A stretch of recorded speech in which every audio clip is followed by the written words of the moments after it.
juga baru menerima kemarin malam 9 April 2026 sekira pukul 22.00 WIB dari salah satu anggota DPR RI berinisial AS.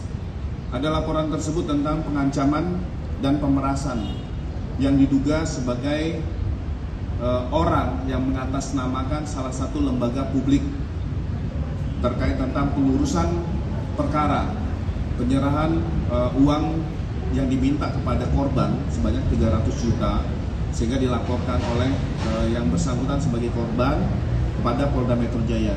Kami juga ingin menyampaikan kepada rekan-rekan beri waktu kepada teman-teman penyidik untuk mendalami informasi ini, tetapi yang bersangkutan ini juga ada informasi dari pihak KPK bahwa adanya dugaan-dugaan mencemarkan nama pimpinan-pimpinan di KPK. Nah, ini juga kami akan mendalami terkait tentang informasi tersebut. Ada satu laporan dari anggota Dewan terkait tentang perkara ini. Itu ya, saya rasa rekan-rekan sekalian.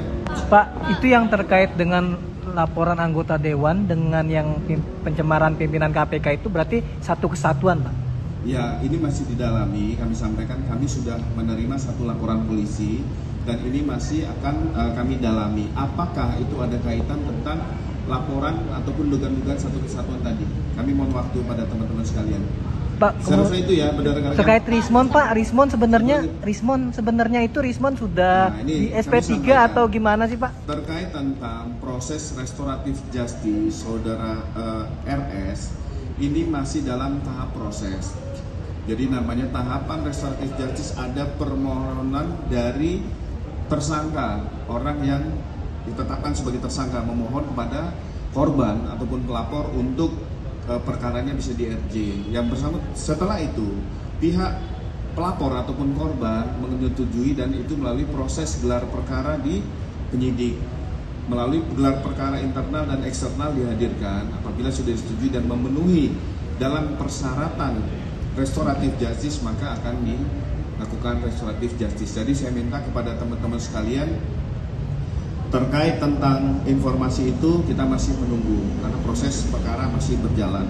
Satu lagi saya tambahkan, di luar dari perkara itu ada informasi penundaan pemeriksaan saudara tersangka DRL. Kita pahami bersama-sama, rekan-rekan bijaklah. Terus termasuk saya minta teman-teman influencer, netizen dan lain-lain yang ingin mengunggah, membuat suatu konten harus secara bijak. Sudah jelas tersangka tersebut sudah dilakukan penahanan. Apabila ada penundaan terhadap proses penyidikan, ini pasti melalui mekanisme yang ada. Yang bersangkutan sekarang sudah berada di Direktorat Tahti Polda Metro Jaya. Jadi kita juga melihat jangan kita bisa disesatkan oleh isu-isu ataupun kepentingan sepihak dari kelompok-kelompok ini. Kami mengapresiasi teman-teman sekalian coba menanyakan, tapi rekan-rekan bisa melihat sendiri di dalam daftar nama tahanan yang ada di Tahti Polda Metro Jaya pasti ada tertera nama yang bersangkutan. Jadi saya meluruskan pada rekan-rekan terkait tentang informasi tersebut.